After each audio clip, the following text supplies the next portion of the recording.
안녕하세요. 네, 홍성규의 진보TV 주간 뉴스 브리핑 세상을 보는 눈 2월 26일자 방송 시작하겠습니다. 벌써 2월 넷째 주예요. 이번 주 지나면 3월 진짜 본격적인 봄으로 들어가는 거죠. 오늘도 5가지 소식 준비했는데요. 먼저 첫 번째는 지난주, 지지난주에 이어서 노동계에서 가장 큰 화두는 윤석열 정부에서 검찰과 경찰을 총동원해서 국가 권력을 총동원해서 지금 민주노총을 공격을 하고 있잖아요. 그리고 민주노총 중에서도 특히 건설노조에 대해서 공격이 계속 이루어지고 있는데 탄압이 이 건설노조 이야기를 좀 들려드리겠습니다. 민중의 소리에서 건설노조에 있는 청년조합원 인터뷰를 냈는데 지금 시리즈로 나오고 있거든요. 건설노조와 관련한 인터뷰들과 기사들이 전체적으로 좀 보시면 좋겠는데 저는 특히 이제 이 기사가 지난주에 나왔는데 좀 이렇게 마음을 좀 이렇게 울리더라고요. 인터뷰를 하신 분은 30대, 지금 34살이에요. 정말 청년이죠. 30대 건설 노동자 재치성 씨인데요. 이분은 그 경력을 보니까 20대 때 집이 너무 힘들어가지고 대학을 다니다가 그만두고 사시는 곳이 남쪽이셨던 것 같아요. 그래서 대우조선해양, 우리가 많이 들었던 그 대우조선해양의 하청 노동자로 처음 사회에 나왔어요. 그때가 23살이었는데요. 그러다가 이제 여차 건설 산업 쪽으로 처음에 왔을 때는 관리직으로 왔어서 거꾸로 노동조합에 대해서 적대적인 이런 위치에 있었다가 최종적으로 지금 건설노조 조합원으로 일하고 있는 그 재치성 씨라는 분의 목소리입니다. 이분은요 23살의 나이에 생활 전선에 뛰어들었고 컴퓨터 공학도였음에도 불구하고 학업을 중단하고 대우조선해양 하청 노동자로 일하기 시작했어요. 용접가스에 중독이 돼서 응급실에 실려가고 밀폐된 곳에서도 작업을 하다 기절하기도 했죠. 게다가 산업 현장에서는 훈계라는 이름으로 온갖 폭언과 폭행에도 시달렸죠. 이렇게 열악한 환경 속에서도 일하면서도 손에 쥐었던 월급은 200만 원 정도밖에 되지 않았어요. 설상가상으로 조선업의 불황기가 시작되니까 이 적은 임금마저도 받지 못하는 달이 늘어났죠. 그래서 이직을 고민했을 때 경기도에 위치한 한 전문 건설 업체 회사에서 군대 선임이 군대에서 인연을 맺었던 사람이 올라오지 않을래? 그래서 이제 갔었는데 여기가 이제 어떻게 보면 건설 업체의 관리직과 같은 곳이에요. 제 씨는 현장에서 주로 건설노조 조합원들로만 구성된 일명 노조팀을 담당을 했는데요. 노조팀이 집회라도 열 때면 일 좀 하자고 멱살 잡고 싸우는 게 이 재치성 씨의 역할이었대요. 그것도 참 쉬운 일이 아니었겠죠. 가정을 꾸리고 이렇게 이제 아이도 낳고 이런 과정에서 오히려 일이 더 힘들어지게 되었었고 그만두게 되었을 무렵에 건설 현장에서 알게 됐던 보통 우리가 팀장님 이렇게 얘기했던 분이 같이 일해보지 않을래요? 라고 얘기를 하면서 현장 노동자로 관리직에서 들어가게 된 거예요. 관리직에서 현장 노동자로 전환해서 일하는 건 쉽지만은 않았대요. 형틀 몫으로 처음 건설 현장에 발을 들였던 재치성 씨가 내가 목수 망치질을 제대로 할 수 있을까란 걱정도 많았는데요. 하지만 동료 건설 노동자들의 응원과 도움 덕분에 적응할 수 있었다고 고마워하고 있습니다. 그는 어느덧 한 팀을 운영하는 팀장을 맡을 정도로 건설 기능인으로 성장을 했어요. 현재 이 재치성 씨는 이게 전문 용어죠. 형틀, 목수, 비계공 이런 게 있는데 현재 재치성 씨는 비계공이에요. 비계란 높은 곳에서 공사할 수 있도록 임시로 설치한 가설물. 우리가 보면 건설 현장에서 이렇게 파이프에다가 이렇게 발 디딤대를 놓고 쭉쭉쭉 올라가고 있는 이런 것들이죠. 건설 현장에서 가장 힘든 일 중에 하나로 꼽히고 있고요. 힘이 필요한 일이 많아서 여러 공정 중에서 청년 건설 노동자들의 비율이 높은 편에 속한다고 합니다. 형틀 몫이었던 제 씨가 비계공으로 공정을 바꾼 이유는 위험하고 불합리한 공정을 조금이나마 개선하기 위해서래요. 비계공이 모인 시스템팀은 대부분이 노조에 가입하지 않은 일반 팀으로 구성이 돼 있어서 사측의 부당한 작업 요구를 쉽게 거절할 수 없는 환경이라는 게 재치성 씨의 설명입니다. 왜 이렇게까지 위험하게 일해야 될까? 한마디로 말하면 공사 기간을 단축해야 된다는 요구 때문이죠. 건설사의 압박 때문인 거예요. 재치성 씨가 경험을 해보니까 건설노조가 건설 현장의 문화를 많이 개선해오고 있다는 걸 알게 됐죠. 이번 겨울에 진짜 추웠잖아요. 체감온도 영하 21도까지 내려가는 강추위가 찾아온 날 손도 오므라들어서 펴지지도 않는데 이 불을 쬐 곳이 현장에는 없는 거잖아요. 결국 건설노조 경기지부의 노동안전위원들이 건설사와 협상하면서 열풍기를 하나씩 확보하기 시작을 했고요. 비조합원으로 구성된 일반팀 건설 노동자들도 노조팀 덕분에 우리가 일할 수 있게 됐다고 얘기할 정도였대요. 쉼터나 화장실 문제도 이렇게 하나씩 개선해 가고 있고요. 누구 덕분에? 노동조합 덕분에. 이런 사례는 건설노조라는 이름으로 뭉치고 싸워서 만든 변화였어요. 특히 제치성 씨는 단체협약을 통해서 보장받게 된 유급휴일 보장에 대해서는 혁명 같은 변화였다라고 의미를 부여하고 있어요. 뭐 일반 회사원들은 당연하다고 생각할 수도 있겠죠. 명절이나 민방위 예비군 소집일도 유급휴일이 적용된다는 사실이요. 그런데 저한테는 혁명과도 같았어요. 여태 한 번도 받아본 적이 없었거든요. 돈을 못 받는 게 당연하다고 생각했는데 건설노조가 단협을 통해서 만들어준 거죠. 물론 하루 일당도 저에겐 큰 돈이지만 무엇보다도 의미 있었던 건 다른 사람들처럼 기본적인 존중을 받고 있구나 라는 걸 느낄 수 있는 감정이었대요. 그리고 제치성 씨는 지금 아까 제가 30대 중반이라고 말씀드렸잖아요. 자신의 또래들이 건설 현장에서 더 많이 일할 수 있기를 누구보다 바라고 있어요. 그는 청년 노동자들이 건설 현장을 기피하는 이유는 윤석열 대통령이 말하는 노조 기득권이 아니라 건설 노동자에 대한 부정적인 인식과 열악한 근로 조건 때문이다 라고 생각을 하고 있고요. 당연히 현장에서 이거를 개선하고 있는 것은 정부가 아니라 건설 노조다, 노동조합이다 이렇게 얘기할 수밖에 없겠죠. 정부의 탄압이 건설 노조에만 집중돼 있으니까 요즘에 건설사들은 날개를 단 격이래요. 요즘에는 노조와 교섭 자체를 거부하고 있어요. 보통 겨울에는 건설 현장이 많이 쉬다 보니까 노조팀 중 많으면 10개 팀 정도가 일이 없어서 쉬거나 다른 팀에 지원을 나가는 방식으로 버텨왔는데 이번에는 형틀팀 기준으로 한 30팀 정도, 그러니까 보통은 한 10개 팀 정도가 쉬는데 30팀이니까 3배 정도 이렇게 쉬는 팀들이 많아졌다는 거죠. 그리고 당연히 뭐 그렇다고 현장만 줄어든 게 아니니까 노조팀을 안 쓰고 외국인 노동자를 쓰는 상황이 심해졌다고 분석을 하고 있습니다. 제치성 씨는 마지막으로 노동조합이 청년들의 희망을 빼앗아간다는 윤석열 대통령에게 묻고 싶다. 도대체 윤 대통령에게 청년은 누구냐? 라고 하면서 이렇게 이야기를 하고 있습니다. 건설노조는 이제 저에게 희망이에요. 하나밖에 없는 희망, 건설 현장의 불법 하도급과 불안전한 환경 모두 노동조합이 바꾸고 있어요. 지금까지 방치했던 건 정부라고요. 그런데 지금 와서 건설노조가 귀족노조라고요? 청년의 희망을 뺏어간다고요?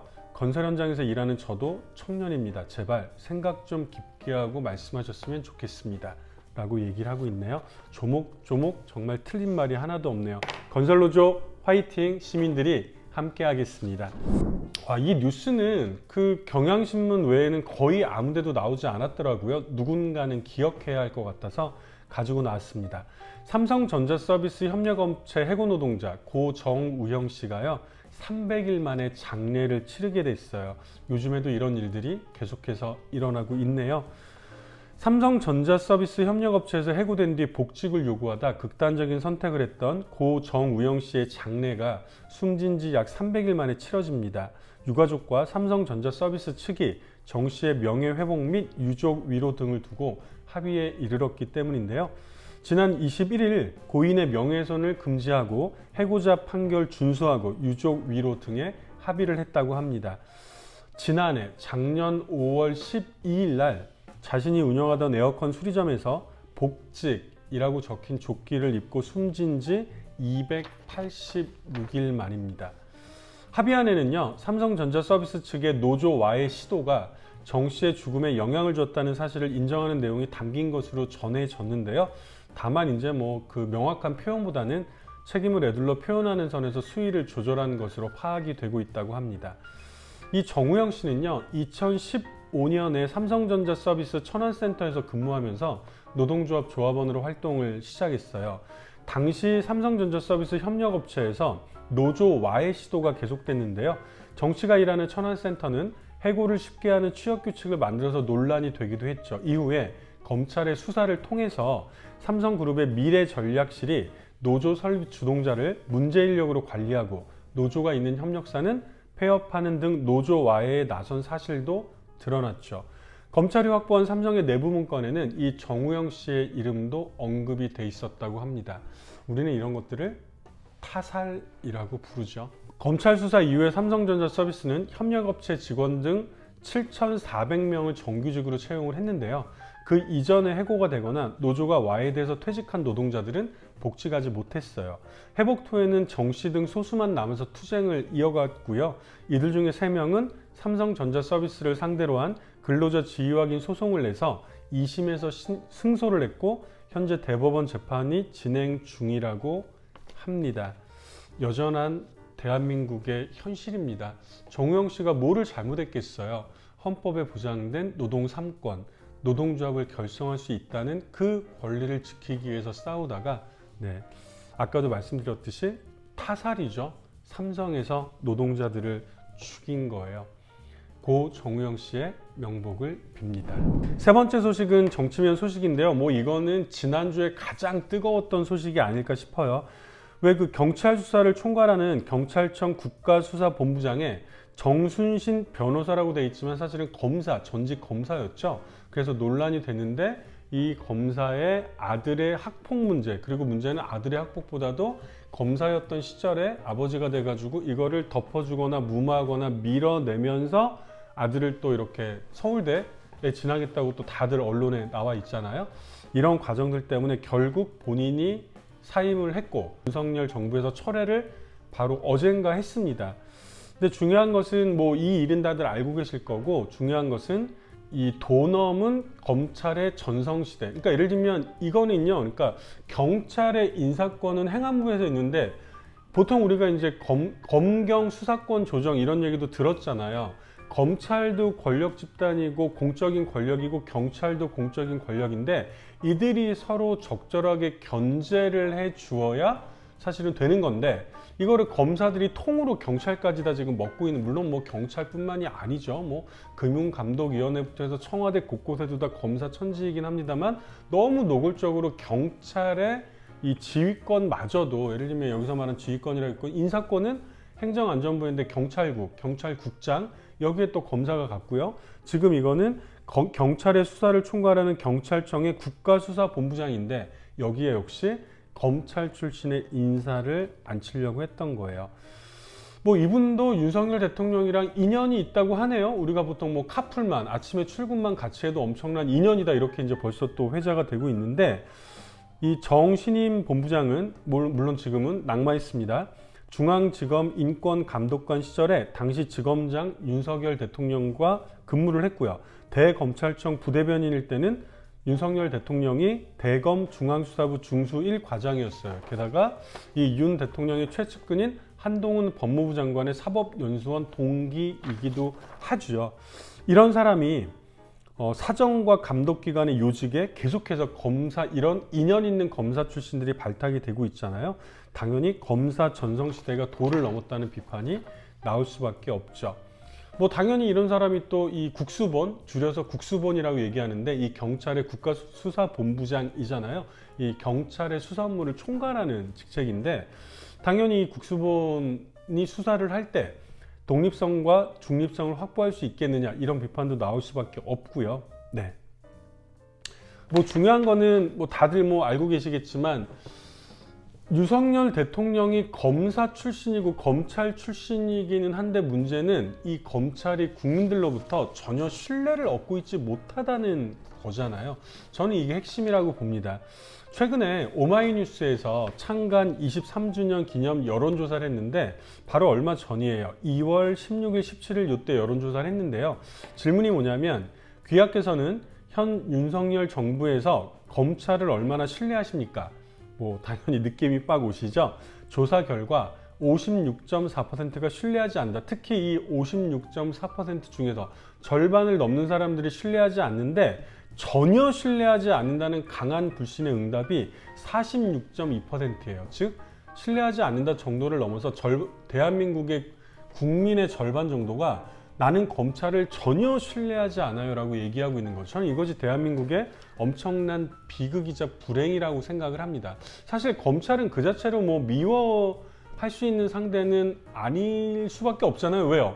공권력, 국가의 공식적인 기관이거든요. 검찰이 있고 사법부가 있고 행정부가 있고 국회의원들, 국회도 있고 이게 사실은 원리 원칙대로 얘기하면 국회의원들도 국민들이 뽑는 거잖아요. 우리는 국회가 싫어요 라는 말은 사실은 좀 이렇게 앞뒤가 안 맞는 말, 우리가 뽑아놓고 이런 게 될 수도 있잖아요. 그래서 한 국가나 사회를 바라봤을 때 공공기관들이나 공적기관들이 국민들로부터 강한 불신을 받고 있다는 건 어디에선가 굉장히 큰 문제가 있다는 거죠. 게다가 뭐 최근에 검찰 같은 경우는 이재명 야당 대표에 대한 수사와 김건희 그 대통령의 부인에 대한 이 수사가 극명하게 또 대비가 되면서, 물론 다른 건들도 있습니다만 불신이 극에 달하 있죠.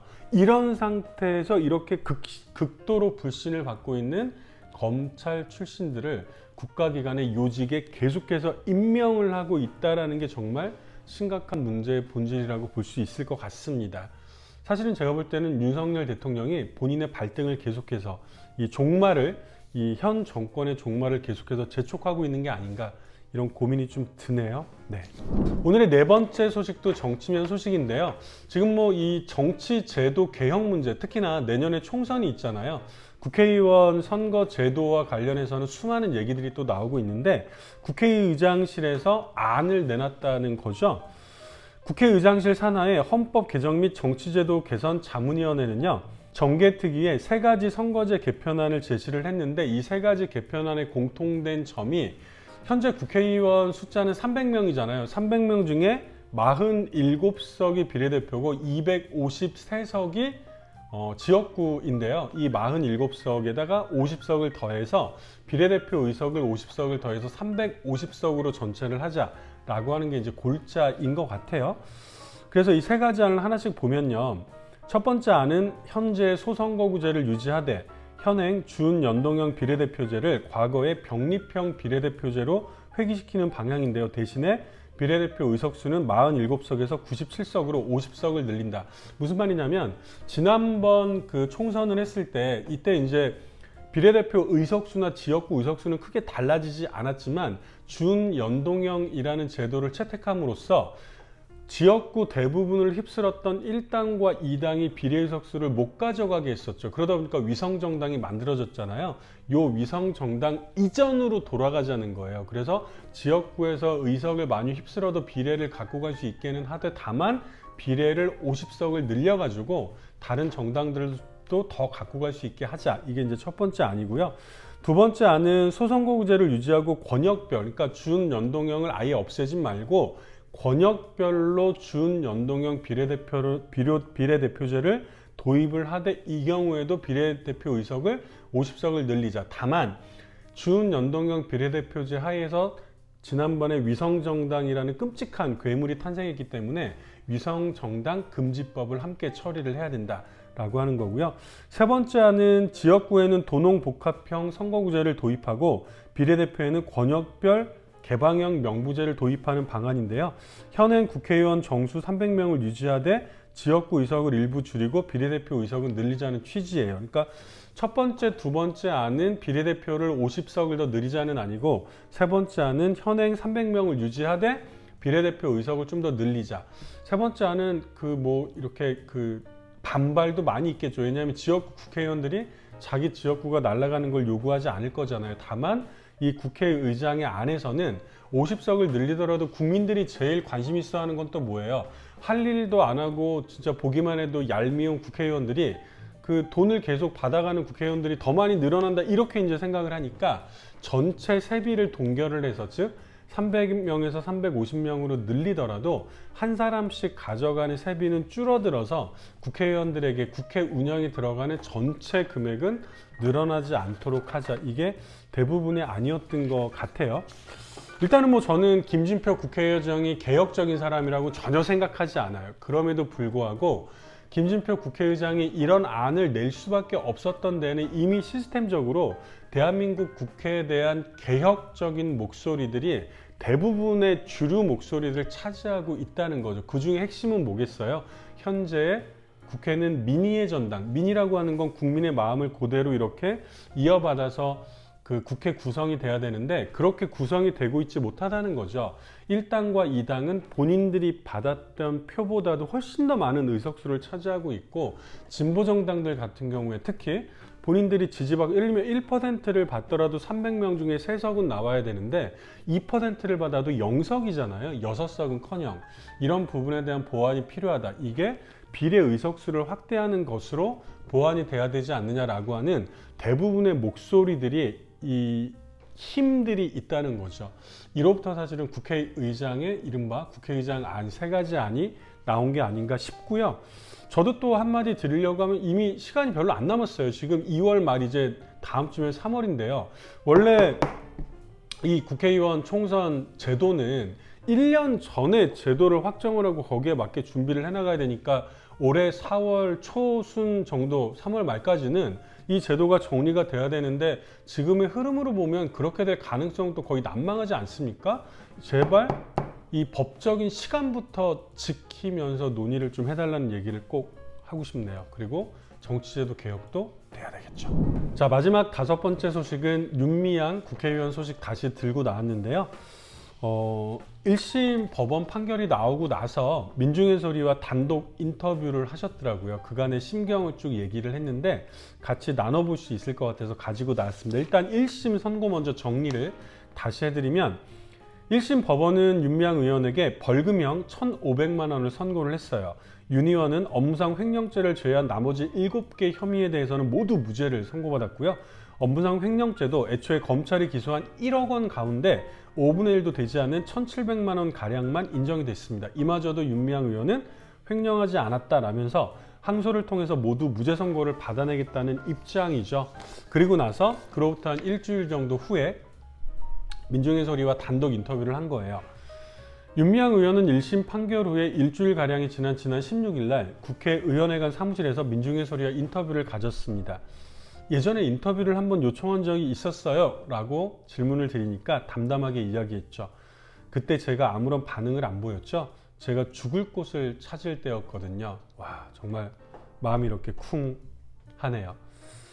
윤미향 의원은 지난 2020년 4월에 열렸던 21대 국회의원 선거에 더불어시민당 비례대표 후보로 출마했을 때부터 조선일보를 비롯한 극우 언론들이 연일 기사를 쏟아내면서 그의 출마를 경계했죠. 그리고 윤미향 의원이 당선된 직후부터는 위안부 문제 해결 운동 내부 갈등을 계기로 본격적인 마녀 사냥이 시작이 됐어요.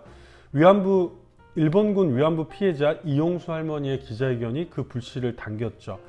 언론 보도를 통해서 쏟아진 이런 의혹들은 시민단체의 고발과 검찰 수사로 이어졌습니다. 이게 너무나 똑같은 패턴이잖아요. 이름도 알 수 없었던, 어디서 뭐 하는지도 알 수 없었던, 정체를 알 수 없는 시민단체들이 고발, 이른바 고발이라는 걸 하고 나면 검찰이나 경찰이 옳다구나 하면서 수사에 들어간다고 하면서 탈탈탈 털어서 고발된 내용과는 전혀 상관이 없이 완전히 만신창이로 만들어 놓으면서 이 여론몰이로 일단 범죄자로 만들어버리고 낙인을 찍어버리는 행위죠. 우리는 최근에만 하더라도 여러 차례, 예를 들면 국가보안법 위반 사건들 같은 경우가 대부분이기도 하고, 그리고 예전에 이석기 의원 내라는 사건이나 이런 과정에서도 너무나 많이 보아왔었죠. 윤미향 의원의 경우도 마찬가지였습니다. 하지만 너무 황당한 내용들이라서 경찰과 검찰에서도 아예 기소조차 되지 않은 내용들이 많았고요. 그럼에도 검찰은 먼지털이식 수사를 벌인 끝에 지난 2020년 9월 달에 윤미향 의원과 실무 책임자였던 김모 정의연 이사를 업무상 횡령과 배임 등 7개 혐의로 기억고 기소를 했죠. 나아가 검찰의 일방적인 주장이 담긴 공소장은 당시 국민의힘의 전주혜 의원을 통해서 언론에 그대로 보도되기도 했습니다.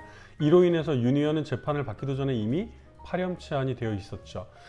인터뷰에서 윤미향 의원은 당시 상황에 대해서 이야기했습니다. 저에게는 어떤 방어권도 주어지지 않았어요. 일방적이었어요. 그런데 재판이 시작되자 기자들이 아무도 관심을 가져주지 않더라고요. 그 모습에 정말 충격을 받았습니다. 이들은 윤미향을 공격한 것으로 일단 목표를 달성했구나 하는 인식을 가질 수밖에 없었습니다.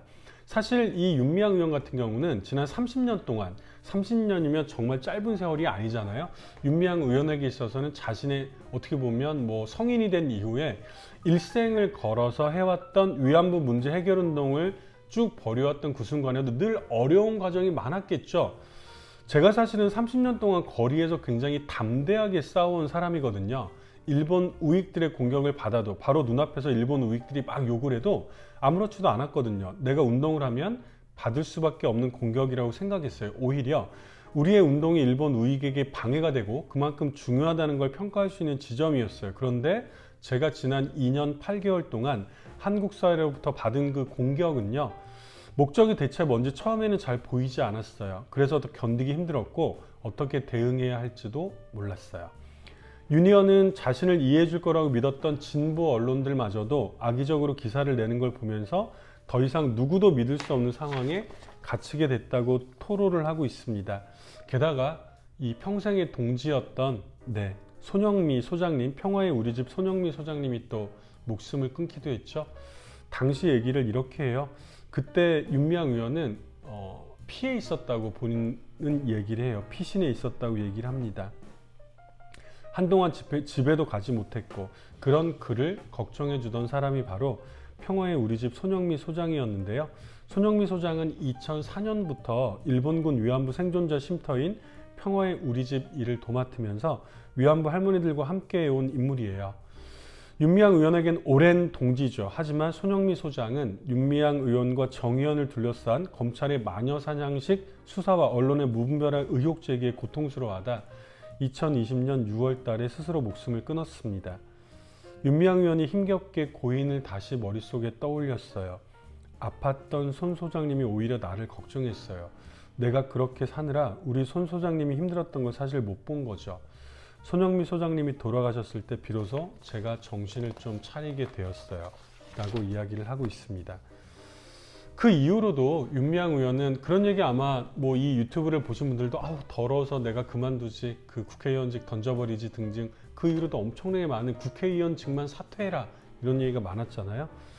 윤미향 의원은 주변에서 이제 그만두면 안 되냐라는 말을 할 때마다 제가 지금 그만두면 저들의 논리를 그대로 인정하는 것이다. 그래서 힘들지만 그만둘 수 없다. 그리고 할머니들과 한 약속을 지키기 위해서는 제가 이 일을 계속해야 한다고 답하면서 버텨왔다고 합니다. 하지만 뒤를 돌아서면 내가 버티면 또 다른 누군가 희생이 되지 않을까란 걱정하는 마음이 다시 들었다고도 하고요. 아마 쭉 읽어보시면서 윤미향 의원 뿐이겠어요. 대한민국에서 나쁜 질서, 부정의한 권력 집단과 맞서 싸웠던 수많은 사람들이 이런 과정을 겪지 않았을까 싶고요. 중요한 것은 이런 싸움들은 앞으로도 더 크게 일어날 수 있다는 거예요. 윤석열 체제, 윤석열 정권과 이 한동훈 이 법무장관이 있는 이 정권 하에서 검찰이, 그것도 부정의한 검찰이 곳곳에 권력 집단을 찬탈하고 있는 이런 상황 하에서 이런 윤미향 의원과 같은 일들은 앞으로도 끊임없이 벌어질 수 있겠죠. 이들의 목적은 시민사회단체를 위축시키고 부정의한 권력에 항의하고자 하는 마음들을 위축시키는 거겠죠. 중요한 건 뭐예요? 역시 중꺾마. 중요한 것은 꺾이지 않는 마음이죠. 이후로 있을 상황에 대해서도 우리 시민들의 단단한 단결과 연대, 믿음과 신뢰가 그 어느 때보다도 중요하지 않을까 싶고요. 지금은 이 믿음과 신뢰가 민주노총과 특히 건설노조로 모아져야 되지 않을까 싶습니다. 오늘도 이렇게 5가지 소식으로 홍성규의 진보TV 주간 뉴스 브리핑 전해드렸습니다. 들어주셔서 고맙습니다. 다음 주에 뵙겠습니다.